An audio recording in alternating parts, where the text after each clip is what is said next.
எல்லாருக்கும் வணக்கம். கதை பொம்மா வித் ஆர்ஜி. நம்மளோட சேனலில் habits of highly effective people புக்கை 20 நிமிஷமாக ஒரு பாட்டாக நம்ம படிச்சிட்ருக்கோம். வாங்க இன்றைக்கி மேற்கொண்டு படிக்க ஸ்டார்ட் பண்ணலாம்.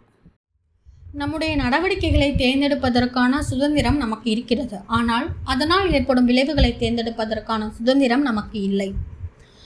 விளைவுகள் இயற்கை விதிகளால் தீர்மானிக்கப்படுகின்றன.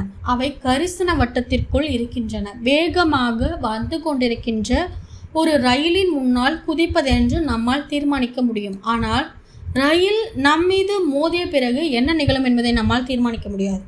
நம்முடைய வியாபார பரிவர்த்தனைகளில் நேர்மையின்றி இருப்பதென்று நம்மால் தீர்மானிக்க முடியும்.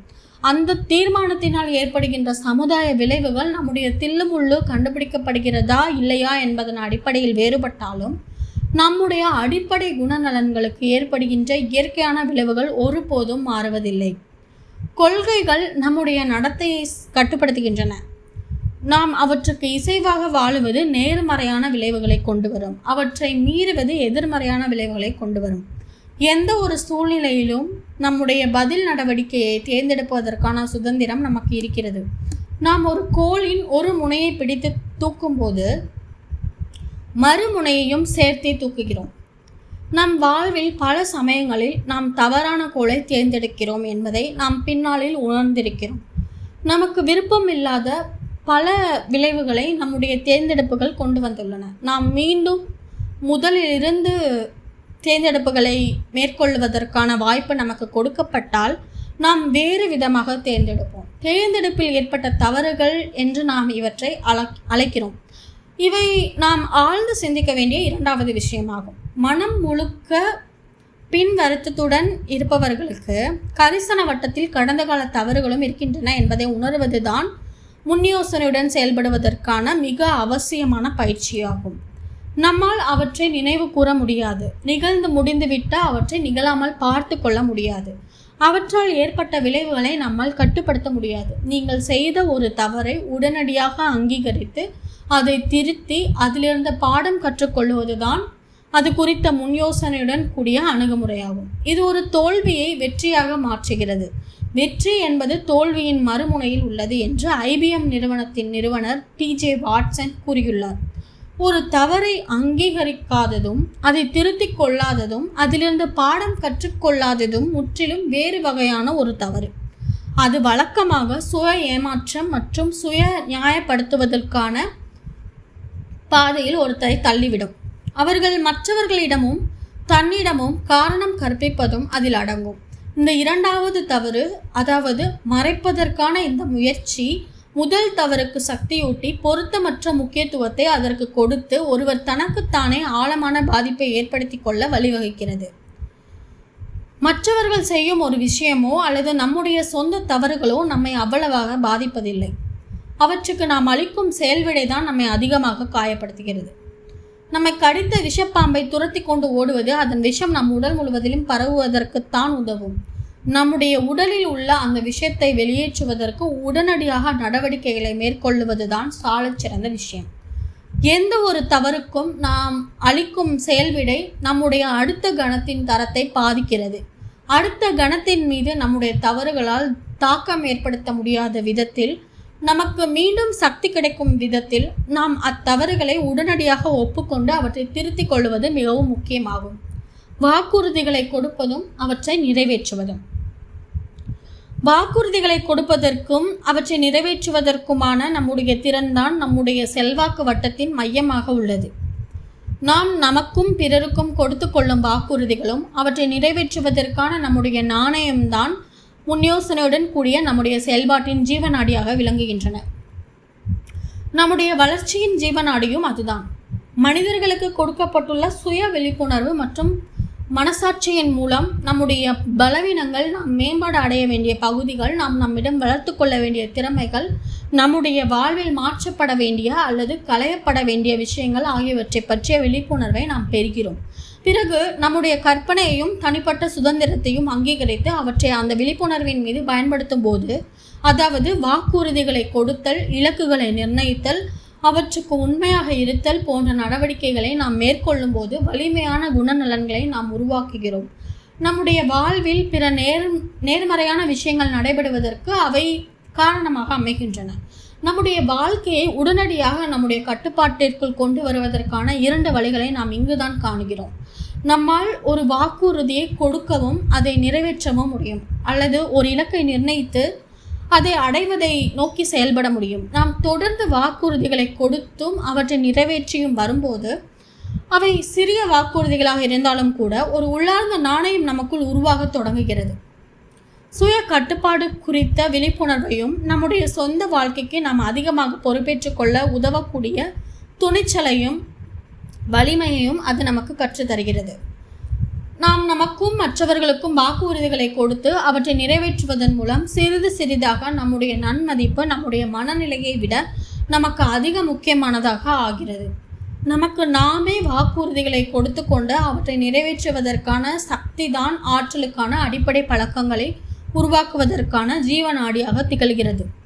அறிவு, திறமை, விருப்பம் ஆகிய அனைத்தும் நம்முடைய கட்டுப்பாட்டில் உள்ளன. இந்த 3 சமநிலையையும் மேம்படுத்துவதற்கு இவற்றில் ஏதோ ஒன்றின் மீது நம்மால் ஏதேனும் நடவடிக்கை எடுக்க முடியும். இவை 3ம் சங்கமிக்கும் பகுதி பெரிதாகும் போது பழக்கங்களின் அடிப்படையாக விளங்குகின்ற கொள்கைகளை நாம் மிக ஆழமாக உட்கிரகித்துக் கொள்கிறோம்.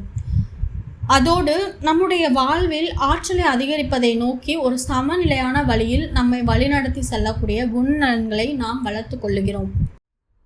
முன்யோசனையுடன் செயல்படுதல். 30 நாள் சோதனை. முன்யோசனையுடன் செயல்படும் பழக்கத்தை நம்முள் வளர்த்து கொள்ளுவதற்கு வதை முகாமில் விக்டர் பிராங்கல் அனுபவித்த கொடுமைகளை நாம் அனுபவிக்க வேண்டியதில்லை. நம்முடைய அன்றாட நிகழ்வுகளில்தான் வாழ்வின் அசாதாரணமான அழுத்தங்களை கையாளுவதற்கான முன்யோசனையுடன் செயல்படக்கூடிய திறனை நாம் உருவாக்குகிறோம். வாக்குறுதிகளை நாம் கொடுக்கும் விதமும் அவற்றை நாம் நிறைவேற்றும் விதமும், ஒரு போக்குவரத்து நெரிசலை நாம் சமாளிக்கும் விதமும், ஒரு எரிச்சலான வாடிக்கையாளரிடமோ அல்லது கீழ்ப்படிதல் இல்லாத ஒரு குழந்தையிடமோ நாம் நடந்து கொள்ளும் விதமும் தான் அது. நம்முடைய பிரச்சனைகளை நாம் பார்க்கும் விதத்தை, நம்முடைய ஆற்றல்களை நாம் எங்கே ஒருமுகப்படுத்துகிறோம் என்பதையும் பற்றியது அது. நாம் பயன்படுத்தும் வார்த்தைகளை பற்றியது அது. முன்யோசனையுடன் செயல்படுதல் என்னும் கொள்கையை 30 நாட்களுக்கு சோதித்து பார்க்குமாறு நான் உங்களுக்கு பரிந்துரைக்கிறேன். வெறுமென அதை முயற்சி செய்து பார்த்து என்ன நிகழ்கிறது என்பதை காணுங்கள். 30 நாட்களுக்கு உங்கள் செல்வாக்கு வட்டத்தில் உள்ள விஷயங்கள் மீது மட்டும் தகுந்த நடவடிக்கை எடுங்கள். சிறிய வாக்குறுதிகளை கொடுத்து அவற்றை நிறைவேற்றுங்கள். ஒரு நீதிபதியாக இல்லாமல் ஒரு ஒளியாக இருங்கள். ஒரு விமர்சகராக இல்லாமல் ஒரு முன்மாதிரியாக இருங்கள். பிரச்சனையின் ஒரு பகுதியாக இல்லாமல் தீர்வின் ஒரு பகுதியாக இருங்கள். இதை உங்கள் திருமண வாழ்விலும் உங்கள் குடும்பத்திலும் உங்கள் வேலையிலும் முயற்சித்து பாருங்கள். அடுத்தவர்களுடைய பலவீனங்களுக்காக வாதம் செய்யாதீர்கள். உங்கள் பலவீனங்களுக்காகவும் வாதிடாதீர்கள். நீங்கள் ஒரு தவறை செய்யும் போது உடனடியாக அதை ஒப்புக்கொண்டு திருத்தி அதிலிருந்து பாடம் கற்றுக்கொள்ளுங்கள். குறை கூறுகின்ற, பிறர் மீது பழி சுமத்துகின்ற மனநிலைக்கு செல்லாதீர்கள். நீங்கள் கட்டுப்படுத்தக்கூடிய விஷயங்கள் மீது நடவடிக்கை எடுங்கள். உங்கள் மீது நடவடிக்கை எடுங்கள். முடியும் என்ற அணுகுமுறையை கடைபிடியுங்கள். பழி போடும் நோக்கில் மற்றவர்களின் பலவீனங்களை பார்ப்பதற்கு பதிலாக பச்சாதாபத்துடன் அவற்றை பாருங்கள். அவர்கள் செய்யாத அல்லது செய்ய வேண்டிய விஷயம் இங்கு பிரச்சனை அல்ல. உங்கள் சூழ்நிலைக்கு நீங்கள் தேர்ந்தெடுத்த பதில் நடவடிக்கையும் நீங்கள் உண்மையிலேயே என்ன செய்ய வேண்டும் என்பதும் தான் இங்கு பிரச்சனையே. பிரச்சனை வெளியே எங்கோ இருப்பதாக நீங்கள் சிந்திக்க தொடங்கினால் உடனடியாக அந்த நினைப்பை கைவிடுங்கள். அந்த சிந்தனை தான் பிரச்சனையே. ஒவ்வொரு நாளும் தங்களுடைய சுதந்திரத்தை செயல்படுத்துகின்ற மக்கள் மெல்ல மெல்ல அந்த சுதந்திரத்தை விரிவுபடுத்துவர். அவ்வாறு செய்யாதவர்கள் அந்த சுதந்திரம் மெல்ல மெல்ல மறைவதையும் தாங்கள் வெறுமென வாழ்க்கையை ஓட்டிக்கொண்டிருப்பதையும் காணுவர். தங்களுடைய பெற்றோர்களும் கூட்டாளிகளும் சமுதாயமும் எழுதி வைத்துள்ள திரைக்கதைக்கு ஏற்றவாறு அவர்கள் நடித்து கொண்டிருப்பர். நம்முடைய சொந்த ஆற்றலுக்கும் நம்முடைய சொந்த மகிழ்ச்சிக்கும் இறுதியில் நம்முடைய சொந்த சூழல்களுக்கும் நாம் தான் பொறுப்பு என்று நான் கூறுவேன். சாமுவேல் ஜான்சன் இவ்வாறு கூறியுள்ளார்: திருப்தி எனும் ஊற்று நம்முடைய மனத்திலிருந்து பொங்கி எழ வேண்டும். மனித இயல்பை பற்றி மிக குறைவான அறிவை பெற்றுள்ள ஒருவர் தன்னுடைய மனநிலையை மாற்றிக்கொள்ளாமல் மற்றவர்களை மாற்றுவதன் மூலம் மகிழ்ச்சியை தேடிச் சென்றால் அவர் தன்னுடைய வாழ்க்கையை வீணான முயற்சிகளில் விரயமாக்குவதோடு தான் களைய விரும்புகின்ற துயரத்தையும் பெருக்குவார். நாம் தான் பொறுப்பு என்பதை அறிவது ஆற்றல் மிக்க செயல்பாட்டிற்கும் ஆற்றலுக்கான ஒவ்வொரு பழக்கத்திற்குமான அடிப்படையாகும். செயல்முறை பரிந்துரைகள். ஒரு நாள் முழுவதும் நீங்கள் பேசும் வார்த்தைகளையும் உங்களை சுற்றி இருப்பவர்கள் பேசும் வார்த்தைகளையும் கவனியுங்கள். அப்படி மட்டும் இருந்தால் என்னால் முடியாது, நான் செய்தாக வேண்டும் போன்ற முன்யோசனையின்றி பேசப்படும் சொற்றொடர்களை நீங்கள் எத்தனை முறை பயன்படுத்துகிறீர்கள்? எத்தனை முறை அவற்றை நீங்கள் செவி மடுக்கிறீர்கள்? கடந்த காலத்தின் அடிப்படையில் நீங்கள் முன்யோசனையின்றி செயல்படக்கூடிய எதிர்காலத்தில் நீங்கள் எதிர்கொள்ளக்கூடிய ஒரு அனுபவத்தை அடையாளம் காணுங்கள். செல்வாக்கு வட்டத்தின் கண்ணோட்டத்தில் அச்சூழ்நிலையை மறுபரிசீலனை செய்யுங்கள். முன்யோசனையுடன் நீங்கள் எவ்வாறு செயல்படுவீர்கள்? சிறிது நேரம் எடுத்துக்கொண்டு அந்த அனுபவத்தை உங்கள் மனத்தில் விரிவாக உருவாக்கி நீங்கள் முன்யோசனையுடன் செயல்படுவதாக உங்கள் மனத்தில் காட்சிப்படுத்துங்கள். தூண்டுதலுக்கும் செயல்விடைக்கும் இடையே உள்ள இடைவெளியை உங்களுக்கு நீங்களே நினைவூட்டிக் கொள்ளுங்கள். தேர்ந்தெடுப்பதற்கான உங்களுடைய சுதந்திரத்தை செயல்படுத்துவதற்கு உங்களுக்கு நீங்களே வாக்குறுதி கொடுத்து கொள்ளுங்கள். உங்கள் வேலையில் அல்லது தனிப்பட்ட வாழ்க்கையில் உங்களுக்கு விரக்தி அளிக்கின்ற ஒரு பிரச்சனையை தேர்ந்தெடுத்துக் கொள்ளுங்கள். அது நேரடி கட்டுப்பாட்டு பிரச்சனையா, மறைமுக கட்டுப்பாட்டு பிரச்சனையா, அல்லது உங்கள் கட்டுப்பாட்டிற்கு அப்பாற்பட்ட பிரச்சனையா என்பதை தீர்மானியுங்கள். அதற்கு தீர்வு காணுவதற்கு உங்களுடைய செல்வாக்கு வட்டத்தில் நீங்கள் மேற்கொள்ளக்கூடிய முதல் நடவடிக்கையை கண்டுகொண்டு அதை செயல்படுத்துங்கள். முன் யோசனையுடன் செயல்படுவதற்கான 30 நாள் சோதனையை முயற்சித்து பாருங்கள். உங்களுடைய செல்வாக்கு வட்டத்தில் ஏற்படக்கூடிய மாற்றம் குறித்து எச்சரிக்கையாக இருங்கள். பழக்கம் 2. முடிவை மனத்தில் வைத்து துவக்குதல். தனி மனித தலைமைத்துவம் குறித்த கொள்கைகள். நமக்குள் இருக்கும் விஷயங்களுடன் ஒப்பிடுகையில் நமக்கு பின்னால் உள்ளவையும் நமக்கு முன்னால் உள்ளவையும் அற்பமானவையே. Oliver Wendell Holmes. அடுத்த சில பக்கங்களை படிப்பதற்கு உங்களுக்கு இடையூறு ஏற்பட வாய்ப்பில்லாத ஒரு அமைதியான இடத்தை தேடி கண்டுபிடியுங்கள். உங்கள் மனத்தில் உள்ள அனைத்து எண்ணங்களையும் களைந்துவிட்டு உங்கள் மனத்தை தூய்மையாக்குங்கள். நீங்கள் படிக்கவிருக்கும் விஷயங்களையும் நான் உங்களுக்கு கொடுக்கவிருக்கும் பயிற்சிகளையும் மட்டுமே உங்கள் மனத்தில் இருத்துங்கள். உங்களுடைய கால அட்டவணை, உங்கள் தொழில், உங்கள் குடும்பம் அல்லது உங்கள் நண்பர்களை பற்றியெல்லாம் கவலைப்படாதீர்கள். நான் கூறவிருக்கும் விஷயங்களில் என்னுடன் சேர்ந்து கவனம் செலுத்துங்கள். உண்மையிலேயே திறந்த மனத்துடன் இருங்கள். நீங்கள் மிகவும் நேசிக்கும் ஒருவருடைய இறுதி சடங்கில் நீங்கள் கலந்து கொள்ளுவதாக உங்கள் மனக்கண்ணில் பாருங்கள். அவருடைய உடல் வைக்கப்பட்டுள்ள தேவாலயத்திற்கு நீங்கள் உங்கள் காரில் செல்லுவதையும், அங்கு சென்றதும் உங்கள் காரை ஒரு ஓரத்தில் நிறுத்துவதையும், காரில் இருந்து நீங்கள் வெளியேறுவதையும் உங்கள் மனத்தில் காட்சிப்படுத்துங்கள். நீங்கள் தேவாலய கட்டடத்திற்குள் நுழையும் போது அங்கு வைக்கப்பட்டிருக்கும் மலர்களை பார்க்கிறீர்கள். பின்னணியில் ஒலித்து கொண்டிருக்கும் சோக கீதத்தை கேட்கிறீர்கள். ஆங்காங்கே நின்று கொண்டிருக்கும் நண்பர்கள் மற்றும் குடும்பத்தினரின் முகங்களை பார்க்கிறீர்கள். அங்கு கூடியிருக்கும் மக்களின் இதயங்களிலிருந்து வெளிப்படுகின்ற இழப்பு குறித்த வருத்தத்தையும், இறந்து போனவரை தெரிந்திருப்பது குறித்து அவர்கள் கொண்டிருக்கும் மகிழ்ச்சியையும் உணர்கிறீர்கள். இறந்து போன நபருடைய உடல் வைக்கப்பட்டுள்ள சவப்பெட்டியை காணும்போது திடீரென்று நீங்கள் உங்கள் முகத்தை அதில் பார்க்கிறீர்கள். எதிர்காலத்தில் ஒரு நாள் நடைபெறவிருக்கின்ற உங்களுடைய இறுதி சடங்கு அது. அங்குள்ள மக்கள் அனைவரும் உங்களுக்கு மரியாதை செலுத்துவதற்காகவும் உங்கள் வாழ்க்கை குறித்து அன்பையும் பாராட்டுதலையும் தெரிவிப்பதற்காகவும் அங்கு குழுமியுள்ளனர். நீங்கள் ஓரிடத்தில் அமர்ந்து கொண்டு இறுதி சடங்கு தொடங்குவதற்காக காத்து கொண்டிருக்கும் போது உங்கள் கையில் உள்ள நிகழ்ச்சி நிரலை பார்க்கிறீர்கள். 4 பேர் உங்களை பற்றி பேச உள்ளனர். முதல் நபர் உங்கள் குடும்பத்தில் உள்ள ஒருவர், உங்களுடைய குழந்தைகள், சகோதர சகோதரிகள், மைத்துனர்கள், மாமா மற்றும் அத்தைமார்கள், தாத்தா மற்றும் பாட்டிகள் அனைவரும் உங்கள் இறுதி சடங்கில் கலந்து கொள்வதற்காக நாடு முழுவதிலும் இருந்து வந்துள்ளனர். உங்களை பற்றி பேசவிருக்கும் 2வது நபர் உங்களுடைய நண்பர்களில் ஒருவர், 3வது நபர் உங்களுடன் வேலை பார்க்கும் ஒருவர், 4வது நபர் நீங்கள் ஈடுபட்டுள்ள ஒரு தேவாலயம் அல்லது சமூக தொண்டு நிறுவனம் ஏதோ ஒன்றை சேர்ந்த ஒருவர். இப்போது ஆழ்ந்து சிந்தியுங்கள். இந்த 4 பேரும் உங்களை பற்றியும் உங்கள் வாழ்க்கையை பற்றியும் என்ன பேச வேண்டும் என்று நீங்கள் விரும்புவீர்கள்?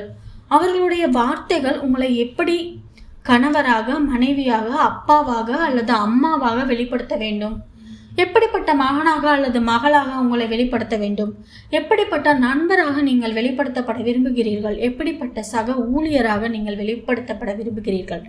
உங்களுடைய எந்த பண்பு நலனை அவர்கள் உங்களிடம் பார்த்திருக்க வேண்டும் என்று நீங்கள் விரும்புவீர்கள்? உங்களுடைய எந்த பங்களிப்புகளையும் சாதனைகளையும் அவர்கள் தங்கள் நினைவில் வைத்திருக்க வேண்டும் என்று நீங்கள் விரும்புவீர்கள்? உங்களை சுற்றி இருக்கின்ற மக்களை கவனமாக பாருங்கள். அவர்களுடைய வாழ்வில் நீங்கள் எத்தகைய வித்தியாசத்தை ஏற்படுத்தியிருக்க விரும்புவீர்கள்? நீங்கள் தொடர்ந்து படிப்பதற்கு முன்பு உங்களுடைய எண்ணங்களை ஒரு தாளில் எழுதி கொள்ளுவதற்கு ஒரு சில நிமிடங்களை எடுத்துக்கொள்ளுங்கள்.